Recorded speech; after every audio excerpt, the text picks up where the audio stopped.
Pour Clinique à vif, aujourd'hui, lecture croisée autour de deux grands films, La Grande Bouffe et Orange Mécanique. Deux âges, deux orgies, quand le corps déborde ou se fait broyer. La Grande Bouffe, 1973, de Marco Ferreri. Orgie, saturation, pulsion en excès. Fin des 30 glorieuses, crise du sens dans les années 70. 4 hommes, tous notables, juges, restaurateurs, pilotes, producteurs de télé, décident de se laisser mourir dans une villa cossue en mangeant jusqu'à l'explosion. L'orgie est planifiée. Menu pentagruélique, prostituée engagée, isolement choisi. Une institutrice, Andrea, se joint à eux. Ce n'est pas une fête, c'est une mise à mort par surconsommation, une euthanasie hédoniste. Un suicide lent, orchestré comme une liturgie. La Grande Bouffe n'a rien d'un délire spontané, c'est une messe funèbre, inversée. Chaque plat est un acte sacrificiel, chaque orgasme une implosion, l'espace de la villa devient clos, utérin et infernal. À mesure que les corps se gonflent et se corrompent, le lien social se défait. Plus de morale, plus de limite, seulement le retour nu du pulsionnel sans médiation symbolique. Ce n'est pas le plaisir qui est recherché, mais son épuisement absolu. Une jouissance jusqu'à l'abject où le corps lâche avant l'âme. La société de consommation poussée à la mort. Ferreri met en scène l'ultime conséquence du capitalisme des 30 glorieuses, un monde repu, vidé de désirs véritables, où le trop devient le néant. Ces hommes ne manquent de rien, sinon de sens. L'orgie ici n'est pas euphorique, elle est anthropique. C'est une apocalypse molle, pas d'explosion, juste une implosion par indigestion du monde.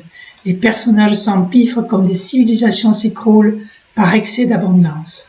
Andrea ou la maternité terminale, Andrea, seule femme survivante et paradoxalement celle qui accompagne la mort avec tendresse, elle ne fuit pas, ne juge pas, elle assiste comme une mère archaïque les derniers râles des pères déchus.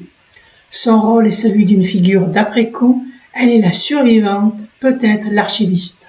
Un film post-oedipien, dans La Grande Bouffe, il n'y a plus de pères, seulement des hommes infantilisés, régressant vers une jouissance orale, anale et sans loi. L'orgie n'est pas transgressive, elle est dépressive. Plus personne à scandaliser, plus rien à transgresser, le corps social est vidé de sa fonction de refoulement. Âge historique, l'après 68 et la crise du désir. En 1973, le choc pétrolier est sur le point d'arriver, l'idéal progressiste s'effrite, les promesses de mai 68 se sont renfermées dans les replis du capital, la sexualité est libérée mais déconnectée du symbolique, le film reflète une société post-théorique, post-morale, où le tragique s'est mué en bouffonnerie létale. Quant à Orange Mécanique, 1971, Stanley Kubrick.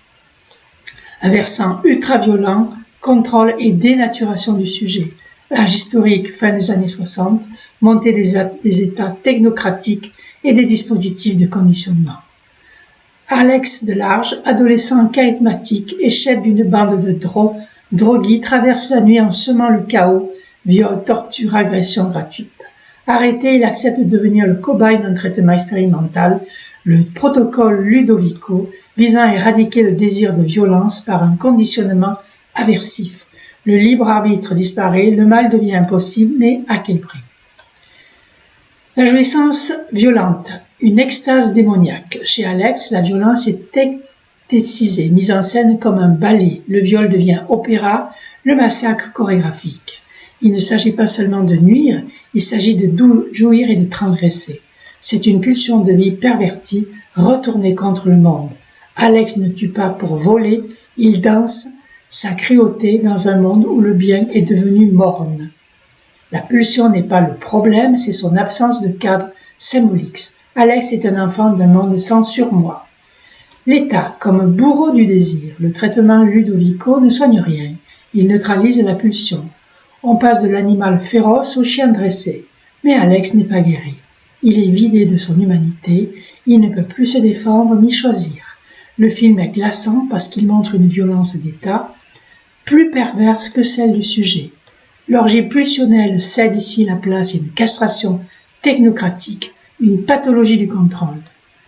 La musique et la violence, l'esthétisation du mal. Kubrick fait de Beethoven le double acoustique des crimes d'Alex. La musique devient le vecteur du sublime dévoyé. Le protocole Ludovico vise à rendre insupportable cette musique, autrement dit, à dissocier le beau du désir. Cela redevient à mutiler la capacité même d'éprouver, punir le lien entre esthétique et subjectivité. C'est le retour du refoulé et le cynisme politique. À la fin, Alex récupère ses pulsions, le système pour éviter le scandale le répare et le glorifie médiatiquement, le mal est à nouveau libre, mais désactivé symboliquement. Le cynisme règne, il n'y a plus de bien ou de mal, seulement des réglages. L'humain devient un objet administratif, un organe à reprogrammer. Âge historique, fin des années 60, désillusion post-utopique. Orange Mécanique sort 2 ans après la fin de la Summer of Love. Les utopies collectives se fracassent, les sociétés occidentales entrent dans une ère sécuritaire et gestionnaire, obsédée par le contrôle des corps. Le film de Kubrick annonce la biopolitique avant l'heure, l'homme n'est plus sujet, il est projet de régulation.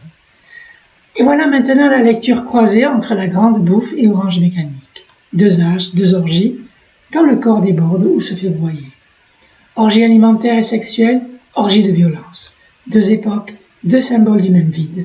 La Grande Bouffe surgit dans un monde saturé de biens, usé par son propre excès. Le problème n'est plus le manque, mais le trop-plein. Orange Mécanique naît dans un monde pris de panique face à l'excès, qui répond par un contre-accès, l'aseptisation du sujet. D'un côté, la société de consommation avale tout jusqu'à s'autodétruire, Ferreri.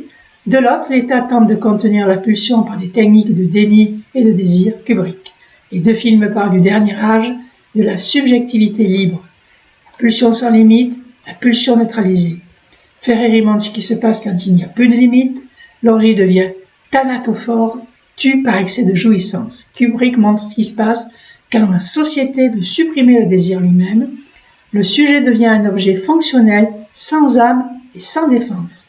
Ce sont les 2 abîmes du XXe siècle. Un corps englouti par sa jouissance, Ferreri, le corps dépossédé de sa puissance, Kubrick.